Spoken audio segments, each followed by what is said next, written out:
Grace to live for the King. Sebab jika oleh dosa satu orang, maut telah berkuasa oleh satu orang itu, maka lebih benar lagi mereka yang telah menerima kelimpahan kasih karunia dan anugerah kebenaran akan hidup dan berkuasa oleh karena satu orang itu, yaitu Yesus Kristus. Roma 5 ayat 17. Kasih karunia dari Tuhan Yesus adalah hadiah yang sangat luar biasa dalam kehidupan kita. Kasih karunia dari Tuhan Yesus merupakan pembahasan yang tiada akhir. Tema bulan April sampai Juni 2022 untuk Kingsword adalah Grace to live for the King. Kasih karunia untuk hidup bagi Sang Raja. Berkat apa yang kita dapat dari kasih karunia Sang Raja? Bagaimana kita menjalani kasih karunia dari Sang Raja? Mari kita belajar bersama. Yang pertama, kita diselamatkan karena kasih karunia-Nya.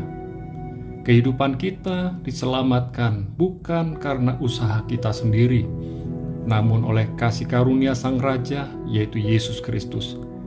Efesus 2 ayat 8-9 menjelaskan bahwa oleh kasih karunia-Nya kita diselamatkan oleh iman.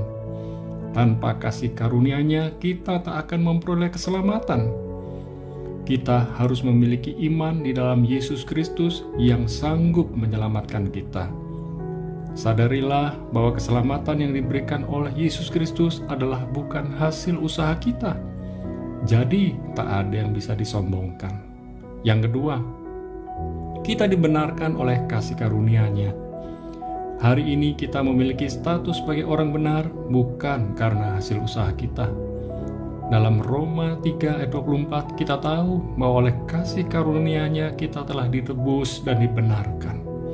Kemudian Titus 3 ayat 7 menjelaskan bahwa kita dibenarkan oleh kasih karunia dari Tuhan Yesus. Kita berhak menerima hidup yang kekal oleh karena kasih karunia-Nya. Itulah pengharapan kita di dalam Yesus Kristus. Sadarilah bahwa pengharapan kita kepada Sang Raja tak akan pernah mengecewakan. Yang ketiga, menikmati kelimpahan kasih karunia-Nya.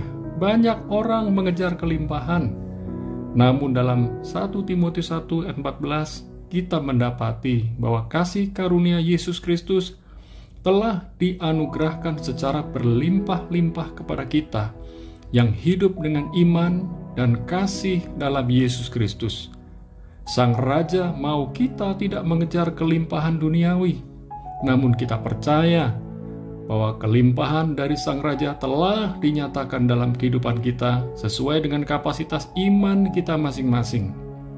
Dalam 2 Korintus 9 ayat 8 dinyatakan bahwa Sang Raja sanggup melimpahkan segala kasih karunia-Nya kepada kita agar kita senantiasa berkecukupan dalam segala sesuatu dan malah berkelebihan dalam melakukan segala perbuatan baik. Yang keempat, kasih karunia untuk hidup bagi Sang Raja. Hidup bagi Sang Raja adalah sebuah kesempatan istimewa yang tak ternilai harganya. Jangan pernah sia-siakan kesempatan ini. Hidup bagi Sang Raja berarti seluruh aspek kehidupan kita adalah milik Sang Raja. Maukah Anda hidup bagi Sang Raja? Hiduplah dalam kasih karunia-Nya dan persembahkan kehidupan Anda bagi Sang Raja. Hidup bagi Sang Raja adalah hak istimewa dan kesempatan tak ternilai.